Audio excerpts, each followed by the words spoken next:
വിമർശിക്കാൻ പാടില്ലെന്നുള്ളതല്ല ഞാൻ പറഞ്ഞത്, അത് കരുതണം എന്നാണ് എനിക്ക് പറയാനുള്ളത്. ഇങ്ങനെ ഒരു ചർച്ച നടക്കുമ്പോൾ ഷാനിബിനൊപ്പം മറുഭാഗത്ത് ഇരിക്കുന്നത് ജിൻഡോ ജോൺ ആണ്. ഡോക്ടർ ജിൻഡോ ജോൺ കോൺഗ്രസിനെതിരെ, മുഖ്യമന്ത്രിക്കെതിരെ, സർക്കാരിനെതിരെ വിമർശനം ഉന്നയിച്ചു. പക്ഷേ KPCC ശ്രീ ജിൻഡോ ജോണിനെ അതിഥിയായി ഈ ചർച്ചയിൽ പങ്കെടുക്കാൻ വിട്ടു.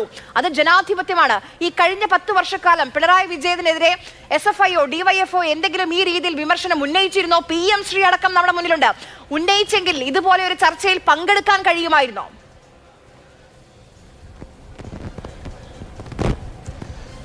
ഇവിടെ തീർച്ചയായും ശ്രീ ജിൻഡോ ജോൺ എൻ്റെ സുഹൃത്തായിരുന്നു. ഇപ്പോഴും സുഹൃത്താണെന്ന് പറഞ്ഞാൽ അദ്ദേഹം അത് സമ്മതിക്കുമെന്നറിയില്ല. അദ്ദേഹം സുഹൃത്ത് എന്ന് വിളിക്കുന്നതിനെയൊക്കെ വളരെ ഗൗരവത്തിൽ കാണുന്ന ഒരാളാണ്. എന്നാലും അദ്ദേഹം വളരെ ഈ ചർച്ചയിൽ പങ്കെടുക്കുമ്പോൾ പരമാവധി പറയാൻ കഴിയുന്ന കാര്യങ്ങളൊക്കെ ഈ ചർച്ചയിൽ അദ്ദേഹം പറഞ്ഞിട്ടുണ്ട്. നിലപാട് സ്വീകരിക്കാൻ കഴിയുന്നതിൻ്റെ പരമാവധി അദ്ദേഹം നിലപാട് സ്വീകരിക്കാൻ ശ്രമിച്ചിട്ടുണ്ട്. ഞാൻ അദ്ദേഹത്തെ അഭിനന്ദിക്കുകയാണ്. പരസ്യമായൊരു സോഷ്യൽ മീഡിയ പോസ്റ്റ് ഇട്ട് ഇത്തരമൊരു ചർച്ചയിൽ വന്ന് അദ്ദേഹത്തിന് പറയാൻ കഴിയുന്നതിൻ്റെ മാക്സിമം ആ പരിമിതിയിൽ നിന്നുകൊണ്ട് തന്നെ പറയാൻ ശ്രമിക്കുന്നു എന്നത് ഞാൻ അദ്ദേഹത്തെ അഭിനന്ദിക്കുകയാണ്. ഇപ്പോൾ ഇന്ന് നമ്മൾ മാധ്യമങ്ങളിൽ കണ്ട ഒരു കാര്യം, KSUവിൻ്റെ സംസ്ഥാന പ്രസിഡന്റ് അലോഷ്യസ് സേവ്യർ, അദ്ദേഹം കേരളത്തിൻ്റെ മുഖ്യമന്ത്രിയായിരിക്കുന്ന ശ്രീ VD സതീശൻ്റെ തൊട്ടടുത്ത് നിന്നിട്ടും അദ്ദേഹത്തിന് മുഖം കൊടുക്കുന്നില്ല എന്ന് മാത്രമല്ല, അലോഷ്യസ് അദ്ദേഹത്തോട് ചിരിക്കാൻ ശ്രമിക്കുന്നുണ്ട്.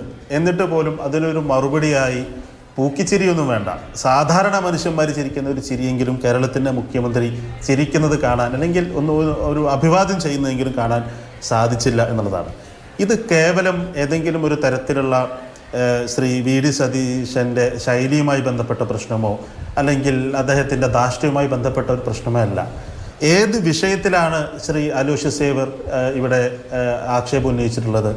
അതൊരു ABVP-കാരനായിട്ടുള്ള ഒരാളെ സീനിയർ ഗവൺമെൻറ് പ്ലീഡറാക്കി വെക്കാൻ തീരുമാനത്തിനെതിരെയാണ് അലോഷ്യസ് സംസാരിച്ചിട്ടുള്ളത് എന്നുള്ളതാണ്. പ്രവർത്തകയാണ് ജിയോണയാണ് അലോഷ്യസിന്റെ പ്രശ്നം. അല്ല, അത് മാത്രമല്ല, അല്ല അത് മാത്രമല്ലല്ലോ, പ്രധാനമായും ഉന്നയിക്കാൻ ശ്രമിക്കുന്നത് ജിയോണയുടെ വിഷയമാണ്. ജിയോണ പണ്ട് പഴയ SFI പ്രവർത്തകയാണ്. എന്തായിരുന്നാലും ഇവിടെ കൈപ്പത്തി ചിഹ്നത്തിലാണ് ശ്രീ VD സതീശൻ മത്സരിച്ച് ജയിച്ചിട്ടുള്ളതെങ്കിലും നേരത്തെ കാരശ്ശേരി മാഷ് പറയാണ്, കോൺഗ്രസ് ഇങ്ങനെ തമ്മിൽ തല്ലിയാൽ, കോൺഗ്രസ് ഇങ്ങനെ പരസ്യമായ അഭിപ്രായം പറയാൻ ശ്രമിച്ചാൽ അത് BJPക്ക് ഗുണം ചെയ്യും എന്നാണ്. ഇപ്പോഴും BJPക്ക് ഗുണം ചെയ്യുന്ന, RSSന് ഗുണം ചെയ്യുന്ന ഒരു ഗവൺമെൻറ്റാണ് ഇപ്പോൾ കേരളം ഭരിക്കുന്നത് എന്നുള്ളതാണ്. കേരളത്തിൻ്റെ മുഖ്യമന്ത്രിയായി ശ്രീ VD സതീശൻ, ഞാൻ നേരത്തെ പറഞ്ഞതുപോലെ കൈപ്പത്തി ചിഹ്നത്തിൽ മത്സരിച്ച് ജയിച്ചെങ്കിലും RSSന് വേണ്ടി പ്രവർത്തിക്കുന്ന, സംഘ താല്പര്യങ്ങൾക്ക് വേണ്ടി പ്രവർത്തിക്കുന്ന ഒരു മുഖ്യമന്ത്രിയാണ് എന്ന് അദ്ദേഹത്തിൻ്റെ സത്യപ്രതിജ്ഞ മുതൽ ഇന്ന് കേരളം തിരിച്ചറിഞ്ഞുകൊണ്ടിരിക്കുകയാണ്. സത്യപ്രതിജ്ഞാ ചടങ്ങിൽ അദ്ദേഹം ഉയർത്തിയ ഒരു വരേണ്യബോധത്തിൻ്റെ ഒരു അടയാളം ഉണ്ടല്ലോ, ഞാനത് വിശദമായി പറയുന്നില്ല. അതുമുതൽ കഴിഞ്ഞ 10-25 വർഷക്കാലം കേരളത്തിൽ പ്രവർത്തിച്ച, കേരളത്തിൽ MLA ആയിരുന്ന, പ്രതിപക്ഷ നേതാവായിരുന്ന, പല തരത്തിലുള്ള ചുമതലകൾ വഹിച്ചിരുന്ന VD സതീശൻ എന്ന നിലയിൽ അറിയപ്പെട്ടിരുന്ന VD സതീശൻ ഏത് നിലയിലാണ് സത്യപ്രതിജ്ഞാ ചടങ്ങിൽ പങ്കെടുത്തതെന്ന് കേരളത്തിന് അറിയാവുന്നതാണ്. അതുപോലെ തന്നെ വന്ദേ മാതരം എങ്ങനെയാണ് ആ സത്യപ്രതിജ്ഞാ ചടങ്ങിൽ പൂർണ്ണമായി ആലപിക്കപ്പെട്ടത് എന്നുള്ളത് നമ്മൾ കണ്ടിട്ടുള്ളതാണ്. അതുപോലെ തന്നെ മുഖ്യമന്ത്രിയായി തെരഞ്ഞെടുക്കുന്നതിന് മുമ്പ് തന്നെ, തെരഞ്ഞെടുപ്പിൻ്റെ ഫലപ്രഖ്യാപനത്തിന് മുമ്പ് തന്നെ അദ്ദേഹം ഈ ഒരു യാത്ര, മംഗലാപുരം യാത്ര നടത്തിയതിൻ്റെ പിന്നിലുള്ള താല്പര്യം എന്താണ് എന്ന് കോൺഗ്രസ് നേതാക്കൾ ചോദിക്കുന്നത് നമ്മൾ കണ്ടിട്ടുള്ളതാണ്. അത് കഴിഞ്ഞിട്ടാണ് ഇപ്പോൾ ഈ ഗവൺമെൻറ് പ്ലീഡറുമായി ബന്ധപ്പെട്ട നിയമനം, അതിന് തൊട്ട് മുമ്പാണ് ഈ പറയുന്ന തെരഞ്ഞെടുപ്പ് കമ്മീഷൻ നിയമനവുമായി ബന്ധപ്പെട്ട വിഷയം. അതുപോലെ തന്നെ ഈ പറയുന്ന RV ബാബുവിനെയും ശശികല ടീച്ചറെയും മുഖ്യമന്ത്രിയെ കാണാൻ കഴിയുന്ന തരത്തിൽ വളരെ എളുപ്പത്തിൽ മുഖ്യമന്ത്രിക്ക് മുമ്പിൽ പോയിരിക്കുന്ന കാഴ്ച നമ്മൾ കാണുന്നത്.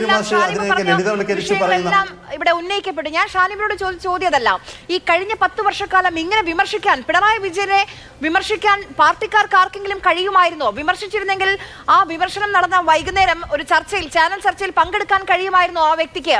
വിമർശനം കേൾക്കാത്തത് കൊണ്ടായിരിക്കുമല്ലോ പാർട്ടി കോട്ടകൾ പോലും ഇളകിപ്പോയത്. കുഞ്ഞികൃഷ്ണൻ, TK ഗോവിന്ദനൊക്കെ നമ്മുടെ മുന്നിൽ ഉദാഹരണങ്ങളായി നിൽക്കുകയല്ല. ഇവിടെ വിമർശിക്കുന്നു. ഞങ്ങളുടെ സർക്കാരാണ്, ഞങ്ങളുടെ സർക്കാർക്ക് ഒരു തെറ്റ് പറ്റുമ്പോൾ ഞങ്ങൾ തിരുത്തുന്നു. ഇന്ന് അലോഷ്യസ് സേവ്യറിന്റെ ശബ്ദം ഉറച്ചതാണ്. അത് ധീരമായൊരു നിലപാടാണ്. അങ്ങനെ പറയാൻ അലോഷ്യസ് സേവ്യറിന് കഴിയുന്നില്ലേ കോൺഗ്രസിൽ?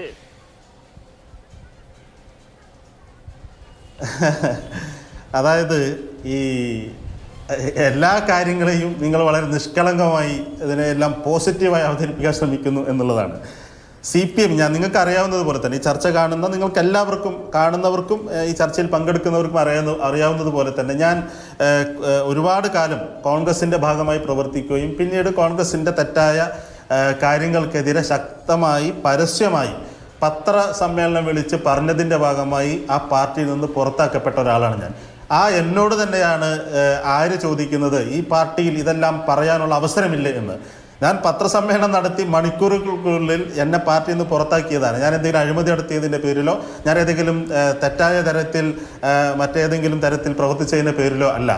ഞാൻ ഇത്തരം കാര്യങ്ങൾ തുറന്നു പറഞ്ഞതിൻ്റെ പേരിൽ പാർട്ടിയിൽ നിന്ന് പുറത്താക്കപ്പെട്ട ഒരാളാണ്. അപ്പോൾ അതുകൊണ്ട് അതിനെക്കുറിച്ചൊന്നും എന്നോട് ആ വിഷയത്തെക്കുറിച്ച് സംസാരിക്കേണ്ടതില്ല. CPM-മായി ബന്ധപ്പെട്ട് ഞാൻ ഡിവൈഎഫ്ഐയുടെ സംസ്ഥാന കമ്മിറ്റി മെമ്പർ എന്ന നിലയിൽ കേരളത്തിന്റെ മുഖ്യമന്ത്രിയാണ്. നോക്കൂ, ഇപ്പൊ താങ്കൾ ഉന്നയിച്ച ആ സത്യപ്രതിജ്ഞാ ദിവസം ആ വിഷയത്തിലും എന്റെ ആദ്യം പ്രതികരിച്ചൊരു വ്യക്തിയാണ് ഡോക്ടർ ജിൻഡോ ജോൺ. രാഹുൽ മാങ്കൂട്ടത്തിൽ വിഷയത്തിൽ കോൺഗ്രസ് നേതാക്കളിൽ ആദ്യം പ്രതികരിച്ച വ്യക്തിയാണ് ഡോക്ടർ ജിൻഡോ ജോൺ. നോക്കൂ, ഡോക്ടർ ജിൻഡോ ജോൺ ഇന്നും KPCC വക്താവായി ഈ ചർച്ചയിൽ പങ്കെടുക്കുന്നുണ്ട്. അല്ല, ഞാനതാ പറയുന്നത്. ഞാൻ പറയുന്നത് കോൺഗ്രസിനകത്ത് ഞാൻ ഉണ്ടായിരുന്ന ഒരാളാണല്ലോ, എനിക്കറിയാമല്ലോ കോൺഗ്രസിനകത്ത് എന്താണ് സംഭവിക്കുക എന്നുള്ളത്. ഞാനിപ്പോൾ ഡിവൈഎഫ്ഐയുടെ സംസ്ഥാന കമ്മിറ്റി മെമ്പറാണല്ലോ.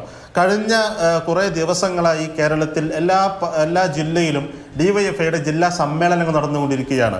ബ്ലോക്ക് സമ്മേളനങ്ങൾ പൂർത്തിയാക്കി ജില്ലാ സമ്മേളനത്തിലേക്ക് പോവുകയാണ്. ജില്ലാ സമ്മേളനം പൂർത്തിയാക്കി ഇനിയിപ്പോൾ സംസ്ഥാന സമ്മേളനത്തിലേക്ക് പോവുകയാണ്. ഞങ്ങളുടെ ഓരോ സമ്മേളന വേദിയിലും പ്രതിനിധി സമ്മേളന വേദിയിലും ഈ വിഷയവുമായി ബന്ധപ്പെട്ട നിരന്തരമായ ചർച്ചകൾ, വിമർശനങ്ങൾ, ആത്മവിമർശനങ്ങൾ ജില്ലാ സെക്രട്ടറി ഉൾപ്പെടെയുള്ള ജില്ലാ പ്രസിഡന്റ് ഉൾപ്പെടെയുള്ള ഈ ഡിവൈഎഫ്ഐയുടെ സംസ്ഥാന ഭാരവാഹികൾ ഉൾപ്പെടെയുള്ള ആളുകൾക്ക് വീഴ്ച സംഭവിച്ചിട്ടുണ്ടെങ്കിൽ ആ വീഴ്ചകൾ ഉൾപ്പെടെ ആ നേതാക്കളെ മുന്നിൽ ഇരുത്തിക്കൊണ്ട് അവരെ കൊണ്ട് മറുപടി പറയിപ്പിക്കുന്ന തരത്തിൽ വിമർശനങ്ങൾ നടന്നുകൊണ്ടിരിക്കുകയാണ്.